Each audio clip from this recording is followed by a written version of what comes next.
السلام علیکم ورحمۃ اللہ۔ بسم اللہ الرحمن الرحیم، الحمد للہ رب العالمین، والصلاۃ والسلام علی رسول الامین، اما بعد۔ محترم ناظرین، آپ تمام لوگوں کا ہمارے یوٹیوب چینل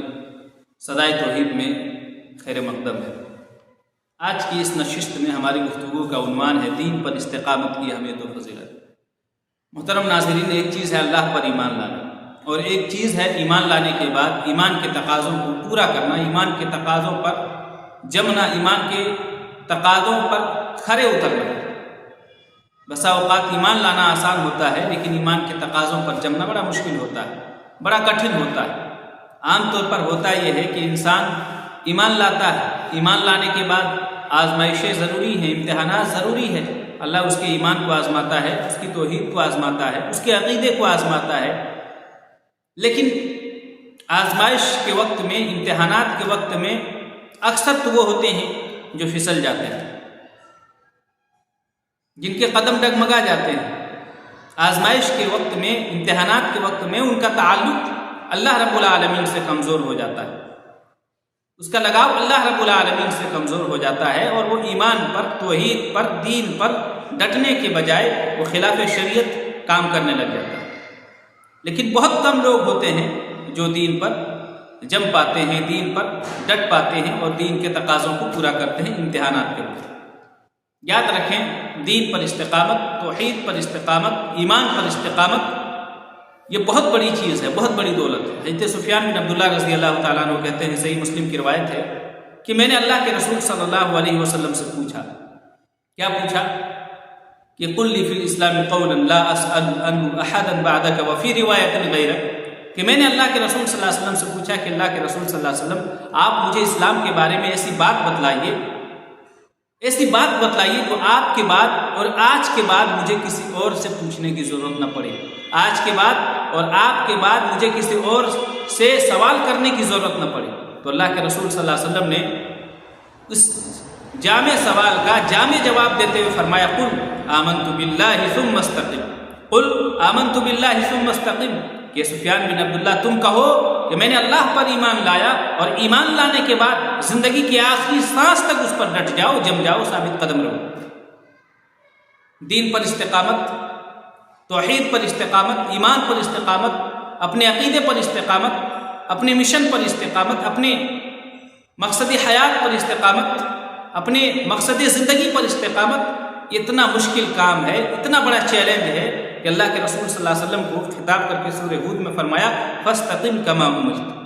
فاستقم کما امرت۔ اللہ رب العالمین نے سورہ ہود میں اللہ کے رسول صلی اللہ علیہ وسلم کو خطاب کر کے فرمایا کہ اللہ کے رسول صلی اللہ علیہ وسلم، آپ دین پر اسی طریقے سے ثابت قدم رہیے جس طریقے سے آپ کو ثابت قدم رہنے کا حکم دیا گیا ہے، آپ اسی طریقے سے استقامت اختیار کیجئے جس طرح آپ کو استقامت اختیار کرنے کا حکم دیا گیا ہے، آپ اسی طریقے سے دین پر جمے رہیے، عقیدے پر جمے رہیے، توحید پر جمے رہیے جس طریقے سے آپ کو دین اور عقیدے اور اسلام پر جمے رہنے کا حکم دیا گیا ہے۔ تو دین پر استقامت، توحید پر استقامت، ایمان پر استقامت جتنا مشکل کام ہے، جتنا ہارڈ کام ہے، اگر اس مشکل کام کو بھی اگر کوئی بندہ دین پر جم کر کے اس مشکل کام کو اگر آسان کر کے دکھاتا ہے تو اس کی فضیلتیں بھی اتنی زیادہ ہیں، اس کی فضیلتیں بھی اتنی زیادہ ہے، اس کا مقام بھی اتنا زیادہ ہے۔ اللہ رب العالمین نے سورہ حامیم سجدہ کے اندر فرمایا کہ ان الذین قالوا ربنا اللہ ثم استقاموا تتنزل علیہم الملائکۃ الا تخافوا ولا تحزنوا وابشروا بالجنۃ التي كنتم توعدون نحن اولیاؤکم فی الحیاۃ الدنیا وفی الآخرہ ولکم فیہا ما تشتہی انفسکم ولکم فیہا ما تدعون نزلا من غفور رحیم۔ اللہ رب العالمین نے اس آیت کریمہ کے اندر فرمایا کہ ان الذین قالوا ربنا اللہ ثم استقاموا، بے شک وہ لوگ جنہوں نے کہا کہ ہمارا رب اللہ ہے، ہمارا پروردگار اللہ ہے، ثم استقاموا، پھر اس پر ڈٹ گئے، اس بات کو ماننے کے بعد کہ ہمارا رب اللہ ہے، ہمارا پروردگار اللہ ہے، ہمارا مالک اللہ ہے، اور اس پر جم گئے، ڈٹ گئے، تتنزل علیہم الملائکۃ الا تخافوا ولا تحزنوا۔ تو ایسے لوگوں کے اوپر اللہ رب العالمین کی رحمت کے فرشتے نازل ہوتے ہیں، اترتے، اور کیا کہتے ہیں؟ اللہ تخافوا ولا تحزنوا، کہ تم خوف نہ کرو، غم نہ کرو، وابشروا بالجنۃ التي كنتم توعدون، اور اس جنت کے لیے خوش ہو جاؤ جس جنت کا تم سے وعدہ کیا گیا ہے، جس جنت کا تم سے وعدہ لیا گیا ہے۔